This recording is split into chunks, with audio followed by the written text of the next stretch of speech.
students, today we are going to start our next chapter, that is some p block elements.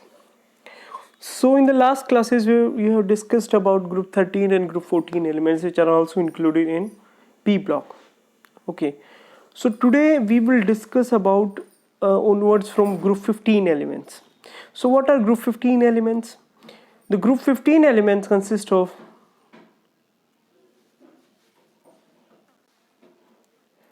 nitrogen, phosphorus, arsenic, antimony and bismuth. So you can see nitrogen, phosphorus, arsenic, antimony and bismuth. In the bracket, the formulas for these particular elements are given. Nitrogen is N, phosphorus P, arsenic As, antimony Sb. Just try to memorize this thing because most of the students have like cram or forgot about the chemical formula for antimony, that is Sb, and bismuth Pi.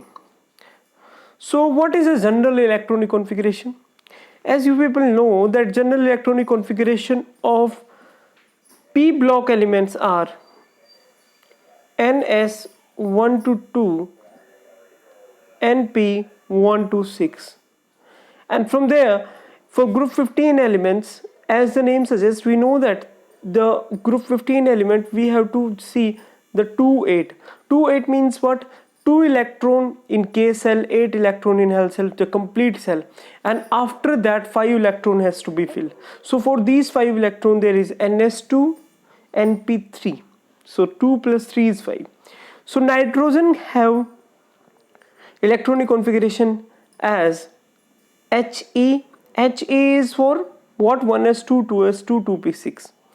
2s2 and 2p3 is the general or the electronic configuration for nitrogen. Phosphorus has neon 3s2, 3p3. ऐसे ही आपके पास 4s2, 4p3, 5s2, 5p3 and 6s2, 6p3. Arsenic 3d10, 4d10, 4 of 14 and 5d10. You can see the electrons in case of arsenic, antimony and bismuth are also present in D and F block elements. D and F orbitals. So arsenic has 3d10, 4s2, 4p3. Antimony has 4d10, 5s2, 5p3. Bismuth has 6s2, 6p3 as their electronic configuration. Okay, now what are the physical properties of the group 15 elements? Physical properties में जो सबसे पहले discuss की जाती है that is atomic size. So atomic size as a general trend you have discussed and you must have learned in 11th class. Atomic size increases down the group. Why? Because the number of cells are increasing, and decreases along the period because the effective nuclear charge is increasing. So atomic size as compared to group 14. Group 14 से 15 जाते हैं period में, आपके पास atomic size क्या होता है? कम होता है. क्यों? क्योंकि न्यूक्लियर चार्ज बढ़ रहा है. न्यूक्लियर चार्ज मतलब number of protons are increasing. Okay, so in the group what is a trend? Group में क्या होना चाहिए भी? ये पीरियड में ट्रेंड था कि पीरियड में हम ग्रुप 14 से 15 की तरफ जाते हैं, साइज घटता है, साइज कम होता है because of the increase in nuclear charge. In the group में साइज इंक्रीज होता है. क्यों? क्योंकि number of shells are increasing. Like you can see the number of shells कैसे? यहाँ पे इलेक्ट्रॉनिक कॉन्फ़िगरेशन 2s2 थी, यहाँ पे 3s2 थी. अब 3 से 4 मतलब principal quantum number is increasing. In second chapter of +1 class states of the structure of atom, you must have heard about the principal quantum number, that is n. n की value increase हो रही है तो number of shells are also increasing. Okay, so if the n is increasing means number of cells are increasing. That means what? That means nuclear charge decreasing. और nuclear charge कम हो रहा है तो size क्या हो रहा है भाई? इंक्रीज हो रहा है. What is the trend of ionization energy? Ionization energy और साइज एक दूसरे के इन्वर्सली प्रोपोर्शनल होते हैं अभी. अब साइज ग्रुप 15 का कम होता है एज कंपेयर टू ग्रुप 14. तो कम साइज मतलब ज्यादा आयनाइजेशन एनर्जी. आयनाइजेशन एनर्जी होती क्या है? It is the amount of energy required to remove the outermost shell electron. Outermost shell electron को हम वैलेंस इलेक्ट्रॉन भी बोलते हैं. कितना अमाउंट हीट या एनर्जी हमें देनी है ताकि हम outermost shell of electron या वैलेंस सेल ऑफ इलेक्ट्रॉन को निकाल सकें, उसे हम आयनाइजेशन एनर्जी बोलते हैं। तो आपकी पीरियड में क्या होता है, साइज कम होता है तो आयनाइजेशन एनर्जी क्या होती है, घटती है भाई, ठीक है, सॉरी बढ़ती है। साइज कम तो आयनाइजेशन एनर्जी बढ़ेगी, because size and ionization energy are inversely proportional to each other. Along the group size बढ़ता है और आयनाइजेशन एनर्जी क्या होती है, कम होती है। Next is what is the trend of electronegativity.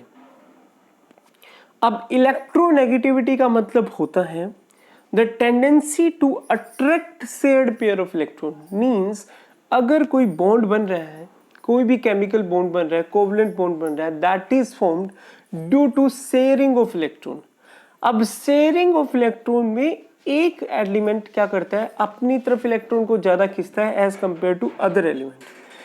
Because of smaller size, जिसका कम साइज रहेगा वो इलेक्ट्रॉन्स को अपनी तरफ ज्यादा अट्रैक्ट करेगा।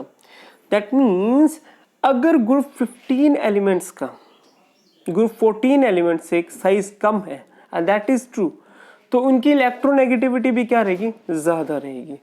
तो नाइट्रोजन का साइज सबसे कम है भाई, तो सबसे ज्यादा इलेक्ट्रोनेगेटिव क्या रहेगा, नाइट्रोजन, फिर फॉस्फोरस, आर्सेनिक, एंटीमनी और बिस्मुथ। तो जैसे जैसे हम डाउन द ग्रुप जाते हैं तो आपके पास इलेक्ट्रोनेगेटिविटी क्या होती है, कम होती जाती है, क्योंकि साइज क्या होता जाता है, बढ़ता जाता है। Okay, next is metallic character. Metallic character का मतलब क्या है भाई, आपको पता है metals can behave as a good conductor of electricity and metals can be converted into thin sheets, can make long wires. अब मेटालिक करेक्टर उस केस में सबसे ज्यादा रहेगा जिस केस में आउटर मोस्ट इलेक्ट्रॉन को निकालना बहुत ईजी रहेगा। But in case of group 15 element as the size is small size है, न्यूक्लियर चार्ज ज्यादा है, तो ग्रुप 14 और 15 में से किसकी ज्यादा मेटालिक करेक्टर होना चाहिए, स्मॉल साइज है, आयनाइजेशन एनर्जी ज्यादा है, तो इलेक्ट्रॉन को रिमूव करना इजी नहीं है। तो इसका मतलब क्या है कि वो लेस मेटालिक है। जितना ज्यादा स्मॉल साइज उतनी ही ज्यादा आयनाइजेशन एनर्जी और उतना ही आपके पास कम मेटालिक करेक्टर, ठीक है। अलोंग ग्रुप में मेटालिक करेक्टर क्या होना चाहिए भी, अब बताओ। ग्रुप में हमारे पास साइज बढ़ता है, आयनाइजेशन एनर्जी कम होती है, तो मेटालिक करेक्टर क्या होगा, बढ़ेगा। As the size increases ionization energy decreases. So metallic character का ट्रेंड क्या होता है, बिस्मिथ का सबसे ज्यादा, एंटीमनी का, फिर आर्सेनिक, फॉस्फोरस एंड नाइट्रोजन। अब मेल्टिंग पॉइंट और बॉइलिंग पॉइंट क्या होते हैं। Melting point is the temperature at which solid changes into liquid. Okay, so melting point depends upon the type of and number of bonds formed, whereas boiling point depends upon the van der Waals forces. अब भाई आपके पास type क्या है और number of bonds कितने हैं उसके ऊपर डिपेंड करता है मेल्टिंग पॉइंट। और बॉइलिंग पॉइंट किस पर डिपेंड करता है, बॉइलिंग पॉइंट आपका डिपेंड करता है कि van der Waals फोर्सेस कितने हैं। van der Waals फोर्सेस आपने fifth chapter states of matter में पढ़ा होगा 11th क्लास में कि van der Waals forces are of 3 types, dipole dipole, dipole induced dipole, London forces, ठीक है। सो ये टाइप ऑफ फोर्सेस सारे van der Waals फोर्सेस होते हैं, वीकेस्ट फोर्स होते हैं। अब मेल्टिंग पॉइंट तो डिपेंड करता है टाइप और नंबर ऑफ बॉन्ड्स पे, बॉइलिंग पॉइंट डिपेंड करता है कि van der Waals फोर्सेस कितने स्ट्रॉन्ग है। So boiling point down the group क्या होना चाहिए, इंक्रीज होना चाहिए, and that is also increasing because as size increasing जो आपके पास डिस्टेंस है बिटवीन द पार्टिकल्स वो डिक्रीज हो जाती है।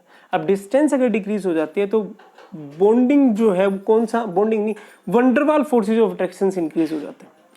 सो bismuth is having highest melting point, then antimony, then arsenic, then phosphorus, then nitrogen.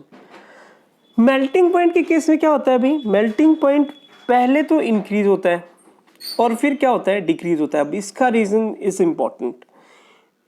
दो रीजन है एंटीमनी और बिस्मुथ में केस में, क्योंकि उनके पास सिर्फ 3 इलेक्ट्रॉन्स हैं आउट ऑफ 5 इलेक्ट्रॉन्स। अब भाई एक इफेक्ट होता है जिसको हम इनर्ट पेयर इफेक्ट बोलते हैं। इनर्ट पेयर इफेक्ट क्या कहता है कि आपके पास इनर्ट पेयर इफेक्ट आपने पहले भी लास्ट क्लास में पढ़ा होगा। जैसे जैसे हम ग्रुप में नीचे जाते हैं जो s के 2 इलेक्ट्रॉन है ns2 np3 थी भाई इसकी इलेक्ट्रॉनिक कॉन्फ़िगरेशन, जो s के ns के 2 इलेक्ट्रॉन हैं वो 2 इलेक्ट्रॉन जो हैं वो बॉन्डिंग में या फिर केमिकल प्रॉपर्टीज में पार्टिसिपेट नहीं करते, तो वो एक अनरिएक्टिव पेयर बनाते हैं जिसे इनर्ट पेयर बोलते हैं। उसी इफेक्ट की वजह से एंटीमनी और बिस्मथ जो है वो सिर्फ 3 इलेक्ट्रॉन्स के वजह से बॉन्डिंग जो है वो प्रॉपर नहीं हो पाती as compare to nitrogen, phosphorus and arsenic. इसीलिए उनका मेल्टिंग पॉइंट क्या हो जाता है, डिक्रीज हो जाता है। तो आर्सेनिक का मेल्टिंग पॉइंट सबसे ज्यादा रहेगा, फिर फॉस्फोरस, फिर नाइट्रोजन और फिर एंटीमनी और फिर बिस्मथ। ठीक है, नाउ द थिंग इज कि आपके पास जो मेल्टिंग पॉइंट है वो डिक्रीज होता क्यों है, क्योंकि इनर्ट पेयर इफेक्ट है। इनर्ट पेयर इफेक्ट में क्या होता है, 5 बॉन्ड पार्टिसिपेशन नहीं होता है, सिर्फ 3 इलेक्ट्रॉन्स बॉन्ड में पार्टिसिपेट करते हैं। Okay, next is catenation property. This is a most important property that is mostly found in carbon compounds. इसीलिए ऑर्गेनिक केमिस्ट्री की अलग से ब्रांच बनी, that is because of catenation property of carbon. जैसे carbon की catenation property होती है वैसे ही नाइट्रोजन और फॉस्फोरस की भी होती है अभी। अब कैटेनेशन का मतलब क्या होता है, कैटेनेशन का मतलब होता है जिस टाइम एक एलिमेंट अपने खुद के साथ बॉन्डिंग करे, like phosphorus can bond with phosphorus, nitrogen can bond with nitrogen. So these type of properties are known as catenation properties. अब फॉस्फोरस जो है एज ए P4 एग्जिस्ट करता है, that is due to catenation property. Nitrogen as a N2 exist करता है, that is again due to catenation property. What are oxidation states? अब भाई आपके पास ऑक्सीडेशन स्टेट किस पे डिपेंड करता है, ऑक्सीडेशन स्टेट डिपेंड करता है कि इलेक्ट्रॉनिक कॉन्फ़िगरेशन क्या है। इलेक्ट्रॉनिक कॉन्फ़िगरेशन मींस आपने जो भी पर्टिकुलर एलिमेंट लिया है वो किस पर्टिकुलर ग्रुप में लाई करता है। जैसे NS2 NP3 है, NS2 NP3 में इलेक्ट्रॉनिक कॉन्फ़िगरेशन में आपके पास 2 और 3 इलेक्ट्रॉन, 2 + 3 5 इलेक्ट्रॉन्स है आउटर मोस्ट सेल में, या तो +3 हो सकता है या फिर +5 हो सकता है। अब आप सोचोगे +2 क्यों नहीं है, क्योंकि उसमें 2 इलेक्ट्रॉन है। बट द थिंग इज एक बार जब तक 3 इलेक्ट्रॉन्स रिमूव नहीं होते तब तक वो 2 इलेक्ट्रॉन रिमूव नहीं किए जा सकते। तो 2 ऑक्सीडेशन स्टेट है भी, +5 and +3। The oxidation state shown by them. अब नाइट्रोजन जो है भाई वो -3 -2 भी शो करता है। कैल्शियम नाइट्राइड के केस में Ca3N2, इसके केस में -3 होता है, और पिरिडीन के केस में -2 आपके पास ऑक्सीडेशन स्टेट होता है। किसका, नाइट्रोजन का। NH2NH2 nitrogen can also show +3 oxidation state. इसके अलावा भी नाइट्रोजन के ऑक्साइड्स जो हैं वो अलग अलग स्टेट शो करते हैं, वो हम आगे पढ़ेंगे, डिस्कस करेंगे। Phosphorus can also show -3 oxidation state and the case of calcium phosphine Ca3P2। इसके केस में भी नाइट्राइड के केस में Ca3N2 एंड Ca3P2। बिस्मथ सिर्फ +3 ऑक्सीडेशन स्टेट शो करता है due to inert pair effect, because the +2 that electrons present in S are unreactive. It has only one compound. +5 oxidation state में एक ही compound, और वो compound भी unstable होता है, बिस्मथ पेंटाफ्लोराइड BiF5। नाइट्रोजन कभी भी +5 ऑक्सीडेशन स्टेट नहीं बनाता। अब नाइट्रोजन +5 ऑक्सीडेशन स्टेट कभी भी शो क्यों नहीं करता भी, जस्ट थिंक अबाउट इट। अब हर एक नाइट्रोजन के बाद फॉस्फोरस है, आर्सेनिक है, एंटीमनी है, बिस्मथ है, इन सब के पास क्या क्या है, वैकेंट d ऑर्बिटल है। वैकेंट d ऑर्बिटल मतलब इनके पास आपने देखा था हमने इलेक्ट्रॉनिक कॉन्फ़िगरेशन में 3d10 4d10 5d10 is there. सो ये जो d इलेक्ट्रॉन है ये एक पर्टिकुलर टाइम पे यूज किए जा सकते हैं फॉर मेकिंग बॉन्डिंग। इसीलिए नाइट्रोजन +5 ऑक्सीडेशन स्टेट शो नहीं करता है। क्यों? क्योंकि वैकेंट d ऑर्बिटल प्रेजेंट नहीं होते हैं। अब वैकेंट d ऑर्बिटल प्रेजेंट नहीं होते हैं तो मैक्सिमम कोवैलेंसी नाइट्रोजन की क्या हो सकती है, 4। कोवैलेंसी का मतलब क्या होता है भाई, कोवैलेंसी का मतलब है कि कितने पर्टिकुलर एटम्स के साथ वो बॉन्ड बना सकता है या फिर कितना पर्टिकुलर ऑक्सीडेशन स्टेट शो कर सकता है। ओके, बॉन्डिंग कितनों के साथ हो सकती है उसे कोवैलेंसी बोलते हैं। Next is what are anomalous behaviour of nitrogen. अभी नाइट्रोजन का एनामलस बिहेवियर का मतलब क्या है कि नाइट्रोजन जो है वो और एलिमेंट्स जो है, जो फोस्फोरस है, आर्सेनिक है, एंटीमनी है, बिस्मिथ है, उनसे अलग बिहेवियर क्यों शो करता है? उसका रीजन है कि उसका स्मॉल साइज है, सेकंड उसकी आयनाइजेशन एनर्जी ज्यादा है, थर्ड वो ज्यादा इलेक्ट्रोनेगेटिव है। क्यों? क्योंकि उसका साइज कम है। It has no vacant d orbital, इसमें वैकेंट डी ऑर्बिटल भी नहीं है। अब वैकेंट डी ऑर्बिटल नहीं है तो इसको पी पाई और डी पाई बॉन्डिंग नहीं हो सकती इसमें, ठीक है। सो इसीलिए नाइट्रोजन की एनामलस प्रॉपर्टीज होती हैं। So in the next lecture we will discuss about the chemical properties of nitrogen.